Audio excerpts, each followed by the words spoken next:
Hello అండి, అందరికీ నమస్కారం. ఈరోజు ఈ వీడియోలో వరలక్ష్మి వ్రతం పూజ అనంతరము వాయనాన్ని ఎలా ఇవ్వాలి, వాయనంలో ఏమేమి వస్తువులు ఉండాలి, ఎలాంటి వస్తువులు పెట్టడం వల్ల మనకి ఐశ్వర్యం కలుగుతుంది అనేదాన్ని కూడా ఈ వీడియోలో క్లియర్గా ఎక్స్ప్లెయిన్ చేస్తాను. వీడియోని స్కిప్ చేయకుండా ఎండింగ్ వరకు చూడండి. ముందుగా మనము వాయనం ఇవ్వడానికి ముందుగా వచ్చిన ప్రతి ముత్తైదు కూడా లక్ష్మీ స్వరూపంగా భావించి బొట్టు పెట్టాలి. బొట్టు పెట్టిన తర్వాత గంధం కూడా పెట్టాలండి. గంధం పెట్టిన తర్వాత ఒక గిన్నెలో పసుపు తీసుకొని దీంట్లో కొద్దిగా నీళ్ళని వేసుకొని మంగళసూత్రాలకు ఇవ్వాలి.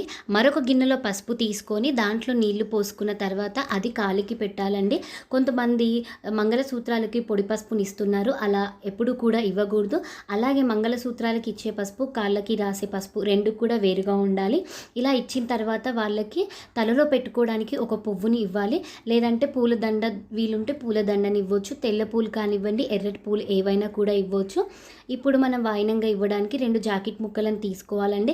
మీ వీలుని బట్టి వీలుంటే 2 జాకెట్ ముక్కలు, లేదంటే ఒక జాకెట్ ముక్క, ఒక కర్చీఫ్, ఇలా మీ వీలుని బట్టి మీకు ఎలా కుదిరితే అలా రెండింటిని తీసుకోండి. తీసుకున్న తర్వాత దీంట్లోకి మనము తమలపాకులను తీసుకోవాలండి. ఎప్పుడు కానీ తీసుకునే తమలపాకులు అనేటివి ఎలాంటి రంధ్రాలు లేకుండా ఉండాలి. అలాగే మచ్చలు అలాంటివి కూడా ఉండొద్దు. తమలపాకులకి కాండం ఏదైతే ఉందో అది మాత్రం మన వైపు తప్పకుండా ఉండాలి. అలాగే దీంట్లో ఒక 2 అట్టిపండ్లు తీసుకోవాలి. అట్టిపండ్లకు కూడా కాండం అనేది మన వైపుగా ఉండాలి. తమలపాకుల కాండం, అట్టిపండ్ల కాండం రెండు కూడా మన వైపు ఉన్నట్లయితే ఇచ్చే వాళ్ళకి తీసుకునే వాళ్ళకి మంచి జరుగుతుంది. అలాగే తాంబూలంలో 2 వక్కలు, లేదు అంటే పోక, ఖర్జూర ఇలా ఏవైనా కూడా 2 పెట్టుకోవాలి.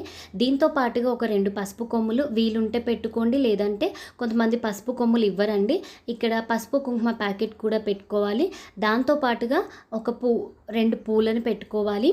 అలాగే మనము తోరం కట్టించుకోవాలి అనుకున్నప్పుడు ఏ ముత్తైదు చేత అయితే తోరం కట్టించుకుంటున్నామో వారి ప్లేట్ల తోరాన్ని కూడా ఉంచాలి.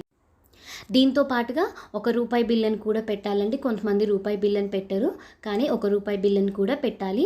అలాగే ఈ వాయనంలో గాజులను పెట్టాలండి. గాజులు అనేటివి అమ్మవారికి రెడ్ కానీ గ్రీన్ కానీ ఇష్టం కదా.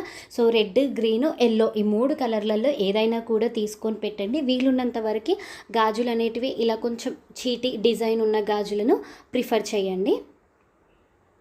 ఇలా 2 గాజులు, లేదంటే 4 గాజులు, లేదంటే 6 గాజులు ఇలా ఏవైనా సరి ఉండేలాగా చూసుకోవాలి. దీంతో పాటుగా వరలక్ష్మి వ్రతం రోజు వాయనం ఇచ్చేటప్పుడు తప్పకుండా దీంట్లో నానబెట్టిన శనగలు అనేటివి తప్పకుండా పెట్టుకోవాలండి. రోజు ఇచ్చే వాయనంలో తప్పకుండా శనగలు కూడా ఉండాలి.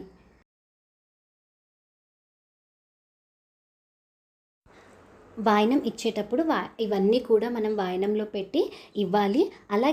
అలాగే మన ఛానల్లో తోరాన్ని ఎలా సిద్ధం చేసుకోవాలి, తోర పూజ ఎలా చేయాలి, తోరం పూజ చేసిన తర్వాత ఏం చేయాలి, పూజ చేసేటప్పుడు పఠించవలసిన మంత్రాలన్నీ కూడా క్లియర్గా ఎక్స్ప్లెయిన్ వీడియో చేశాను. ఒకవేళ ఎవరికైనా ఇంట్రెస్ట్ ఉన్నట్లయితే కింద డిస్క్రిప్షన్లో లింక్ ఇస్తాను, తప్పకుండా చూడండి. Thank you for watching.